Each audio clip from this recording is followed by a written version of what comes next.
பார்ப்போம்.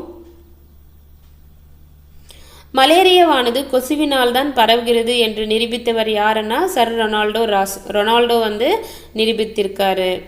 அதற்காக நோபல் பரிசும் வந்து வாங்கியிருக்காரு. சிக்கன்குனியா எந்த வைரஸால் வந்து ஏற்படுகிறது அப்படின்னு பார்த்தீங்கன்னா ஒற்றை இலை ஆர்என்ஏ என்ற வைரஸால் வந்து ஏற்படுகிறது. எந்த கொசு வந்து சிக்கன்குனியாவை வந்து பரப்புகிறது அப்படின்னு பார்த்தீங்கன்னா ஏடிஸ் எஜிப்டி என்ற கொசுவால் வந்து பரவுகிறது. ஸோ சிக்கன்குனியா வந்தால் என்ன ஆகும் அப்படின்னு பார்த்தீங்கன்னா மூட்டுகளில் ஏற்படக்கூடிய வலியானது வந்து பல நாட்களுக்கு வந்து நீங்காமல் இருக்கும். பல நாட்களுக்கு மூட்டுகளில் வலி வந்து இருக்கும்னு சொல்லியிருக்காங்க. இந்த சிக்கன்குனியாவை எப்படி கண்ட்ரோல் பண்ணலாம் அப்படின்னா பேராசிட்டமல் வந்து பயன்படுத்துறது மூலயமா அந்த வலியை வந்து போக்கியும் அந்த சிக்கன்குனியா வந்து காய்ச்சல் வரும் அதை வந்து குறைக்கவும் செய்யும்ன்றதை கொடுத்துருக்காங்க. டெங்கு நோய் வந்து எப்படி அழைக்கப்படுதுன்னா எலும்பு முறிப்பு காய்ச்சல் அப்படின்னு அழைக்கப்படுது. டெங்கு வந்து ஒரு வைரஸால் வரக்கூடிய ஒரு நோய். இது எந்த கொசுவால் வந்து பரப்பப்படுகிறதுனா ஏடிஸ் எஜிப்டி என்ற கொசுவால் வந்து பரப்பப்படுகிறது. ஸோ டெங்கு வந்தால் முக்கியமாக என்ன நிகழும் நம்ம உடம்புலன்னு பார்த்தீங்கன்னா ரத்த தட்டுகளினுடைய எண்ணிக்கையை வந்து நல்லா குறைச்சி விட்டுரும். டெங்குக்கான மருந்து என்னன்னு பார்த்தீங்கன்னா பேராசிட்டமல். ரத்த தட்டுகளினுடைய எண்ணிக்கையை வந்து அதிகப்படுத்தணும்னா என்ன பண்ணணும்னா பப்பாளி இலைகளினுடைய கொழுந்திலிருந்து சாறு எடுத்து அதை குடிக்கணும். நிலவேம்பு கஷாயம் குடிக்கிறது மூலயமா ரத்த தட்டுகளின் எண்ணிக்கையை வந்து அதிகரிக்கலாம். அடுத்து வந்து பார்த்தீங்க வாட்டி ரீகேப் மட்டும் பார்ப்போம்.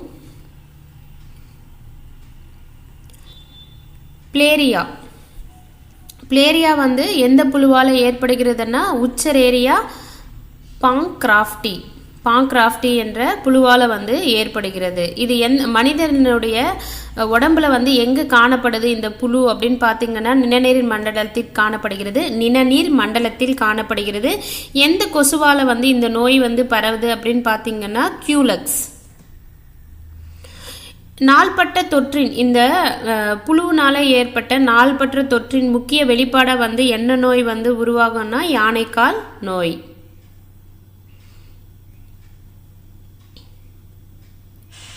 பன்றி காய்ச்சல் வந்து வைரஸால் வந்து பரவுது. இது பன்றி காய்ச்சல் வந்தால் எந்த உறுப்பு வந்து பாதிப்படையும்னா சுவாசித்தல் பிரச்சனை வந்து அதிகமாக வந்து இருக்கும். எந்த வைரஸால் வந்து இது வருது பன்றி காய்ச்சல் அப்படின்னு பார்த்தீங்கன்னா இன்ஃப்ளூயன்சா வைரஸ் H1N1. பன்றி காய்ச்சல் முதல்ல எப்போ வந்து கண்டுபிடிச்சாங்க அப்படின்னா 2009 2009. ஸோ பன்னிங்க வந்து பார்த்தீங்கன்னா தனியாகவே இருக்காது, கூட்டமாக தான் இருக்கும். மினிமம் வந்து 2 மேக்ஸிமம் வந்து 9 2009 மாதிரி கூட ஞாபகம் வச்சுக்கோங்க. பன்னிங்க வந்து தனியாகவே இருக்காது, கூட்டமாக தான் இருக்கும். அட்லீஸ்ட் 2ஆவது இருக்கும். மேக்ஸிமம் 9 வரைக்கும் இருக்கும். 2009 2009 மாதிரி ஞாபகம் வச்சுக்கோங்க.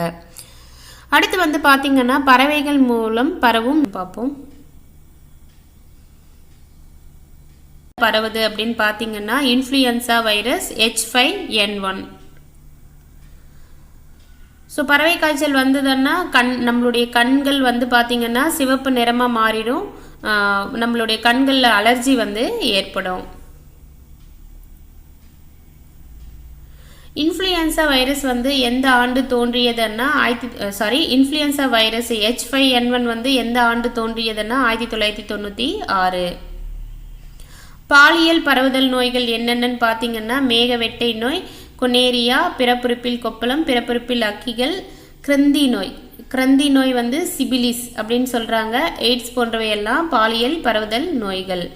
எய்ட்ஸ் நோய் வந்து எந்த வைரஸால் வந்து ஏற்படுதுன்னா ரெட்ரோ வைரஸ். இது வந்து ஆர்என்ஏ வைரஸ் அப்படின்னும் சொல்கிறாங்க. இந்த எய்ட்ஸை வந்து மனித நோய் எதிர்ப்பு குறைப்படுத்தும் வைரஸை வந்து எப்படி சொல்கிறாங்க HIV அப்படின்னு அழைக்கிறாங்க. இந்த HIV வந்தால் என்ன ஆகும் அப்படின்னு பார்த்தீங்கன்னா நம்ம உடம்புல வெள்ளை அணுக்கள் அல்லது லிப்போசைட்டுகளை தாக்கி நம்மளுடைய உடம்பை வந்து பலவீனமடைய செய்யும்.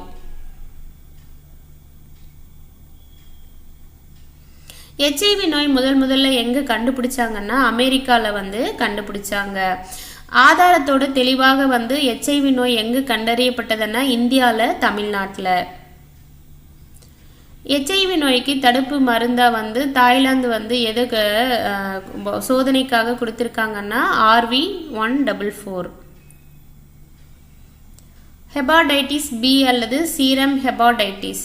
ஸோ இந்த ஹெபாடைட்டிஸ் பி வைரஸால் வந்து இந்த ஹெபாடைட்டிஸ் பி நோய் வந்து ஏற்படுகிறது. இதை வந்து வேறு எப்படி சொல்கிறாங்க, இந்த ஹெபாடைட்டிஸ் பி வைரஸ் எப்படி சொல்கிறாங்கன்னா என்ட்ரோ வைரஸ் அப்படின்னு சொல்கிறாங்க. என்டிரோ வைரஸ். ஹெபாடைட்டிஸ் பி வந்து அதனால் என்ன உறுப்பு வந்து பாதிப்படையும் அப்படின்னு பார்த்தீங்கன்னா கல்லீரல். பாலியல் தொடர்பு மூலம் பரவும் நோய்கள் வந்து பார்த்தீங்கன்னா கொனேரியா. இது வந்து ஒரு பாக்டீரியா நோய். எந்த நுண்ணுயிரியால் ஏற்படுகிறதுனா நியூசெரியா கொனேரியா அப்படின்ற நுண்ணுயிரியால் ஏற்படுகிறது. சிபிலிஸ் என்றது ஒரு பாக்டீரியா நோய். இது வந்து எந்த நுண்ணுயிரியால் ஏற்படுகிறதுனா ட்ரெப்போனிமா பல்லிடம் என்ற நோயால் வந்து ஏற்படுகிறது. அக்கி என்றது ஒரு வைரஸ் நோய். இது 2 வகையான வைரஸால் வந்து ஏற்படுகிறது. ஒன்று வந்து பார்த்திங்கன்னா ஹெர்பஸ் சிம்ப்ளெக்ஸ் என்ற வைரஸ், இன்னொன்று வந்து பார்த்திங்கன்னா மனித பாப்புலோ என்ற virus. So நியூசெரியா gonorrhoea, ட்ரெப்போனிமா பல்லிடம், herpes simplex virus, மனித பாப்பிலோமா வைரஸ், இது எல்லாமே வந்து பாலியல் தொடர்பு மூலம் பரவக்கூடிய நோய்கள். அது வந்து தெளிவாக வந்து பார்த்துக்கோங்க. மட்டும் பார்ப்போம்.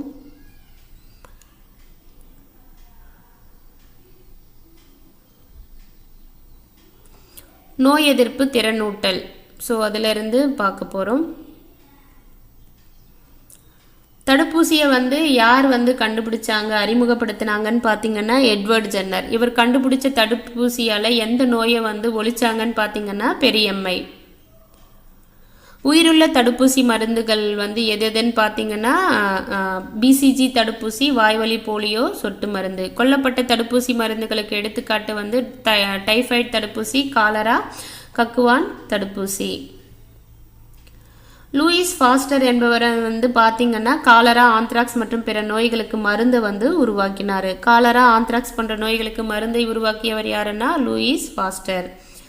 உலக சுகாதார நிறுவனம் வந்து எந்த வருடம் வந்து குழந்தைகளுக்கான நோய் எதிர்ப்பு அட்டவணையை வந்து வெளியிட்டது அப்படின்னு பார்த்தீங்கன்னா 1970. பிசிஜி வந்து குழந்தைகளுக்கு எப்போ போடுவாங்கன்னா பிறந்த குழந்தைகளுக்கு உடனே வந்து போட்டுருவாங்க. 15 நாளில் வந்து பார்த்திங்கன்னா வாய்வழியே போலியோ மருந்து வந்து போடுவாங்க. 6வது வாரம், 10வது வாரம், 14வது வாரம் வந்து பார்த்திங்கன்னா டிபிடி மற்றும் போலியோ மருந்து கொடுப்பாங்க. 18-24 மாதங்கள்லையும் வந்து டிபிடி போலியோ மருந்து வந்து கொடுப்பாங்க. தட்டம்மை தடுப்பூசி வந்து எப்போ போடுவாங்கன்னா 9 முதல் 12 மாதங்கள். எம்எம்ஆர் வந்து எப்போ போடுவாங்கன்னா 15 மாதங்கள் முதல் 2 வருடங்களில் வந்து போடுவாங்க. டிஏபி டேப் வந்து பார்த்தீங்கன்னா 2 வருடங்கள்லேருந்து 3 வருடங்கள் அந்த காலகட்டத்தில் வந்து டிஏபி வந்து போடுவாங்க. 4லேருந்து 6 வருடங்களில் வந்து என்ன மருந்து வந்து கொடுப்பாங்கன்னா டிடி மற்றும் போலியோ வந்து கொடுப்பாங்க. டிடின்னா டிப்தீரியா, டெட்டன்ஸ். 10வது வருடத்தில் வந்து டிடி மற்றும் டிஏபி வந்து கொடுப்பாங்க. 16வது வருடத்துலையும் வந்து டிடி மற்றும் டிஏபியை வந்து கொடுப்பாங்க. இந்த 2, 3, 4 வருடங்கள், 4லேருந்து 6 வருடங்கள், 16வது வருடம் இங்கே மட்டும்தான் வந்து 2வது கூடுதல் தடுப்பூசி ஊட்டம். இந்த ஃபஸ்ட்டில் 2, 3 வருடங்கள் டிஏபி வந்து பார்த்திங்கன்னா 2 ஊட்டங்கள் 1 மாத இடைவெளியில் வந்து கொடுக்குறாங்க. பிசிஜினுடைய ஃபுல் ஃபார்ம் வந்து பார்த்திங்கன்னா பேசில்லஸ் கால்மெட்டோ குயிரின் என்பது அதனுடைய ஃபுல் ஃபார்ம். இது எந்த நோய்க்கு எதிராக இந்த தடுப்பூசியை கொடுக்குறாங்கன்னா காச நோய், டிபி நோய்க்கு எதிராக கொடுக்குறாங்க. டிபிடி இது வந்து எதுக்கு கொடுக்குறாங்கன்னா 3 நோய்களுக்கான தடுப்பூசியாக டிபிடியை வந்து கொடுக்குறாங்க. டிஎன்னா டிப்தீரியா, தொண்டை அடைப்பான் நோய், பிஎன்னா பெர்டூசிஸ், கக்குவான் இருமல் நோய், டி வந்து டெட்டன்ஸ். எம்எம்ஆரும் வந்து பார்த்திங்கன்னா 3 நோய்களுக்கு எதிராக தடுப்பூசியாக வந்து கொடுக்குறாங்க. பொண்ணுக்கு வீங்கி, தட்டம்மை மற்றும் ரூபெல்லாவுக்கு தடுப்பு மருந்தாக எம்எம்ஆர் வந்து கொடுக்குறாங்க. டிடி வந்து பார்த்திங்கன்னா டிப்தீரியா மற்றும் டெட்டன்ஸுக்கு நோய்க்கு எதிராக வந்து டிடி வந்து கொடுக்குறாங்க. டிடி வந்து பார்த்திங்கன்னா டெட்டன்ஸ் டாக்சைடு, இது வந்து டெட்டன்ஸ் பாக்டீரியாவின் நச்சாக இருக்குது. டிடி வந்து பார்த்திங்கன்னா டெட்டன்ஸ் டாக்சைடு, டெட்டன்ஸ் பாக்டீரியாவினுடைய நச்சு. டிஏபி வந்து பார்த்திங்கன்னா டைஃபாய்டுக்கும் பேரடைஃபி ஏ மற்றும் பேரடைஃபி பி போன்ற நோய்களுக்கு தடுப்பு மருந்தாக வந்து டிஏபி வந்து கொடுக்குறாங்க. அவ்வளோதாங்க, இதோட வந்து இந்த லெசன் வந்து முடியுது. இந்த வீடியோ பிடிச்சிருந்தா மறக்காமல் லைக் பண்ணுங்கள், ஷேர் பண்ணுங்கள். தேங்க்யூ.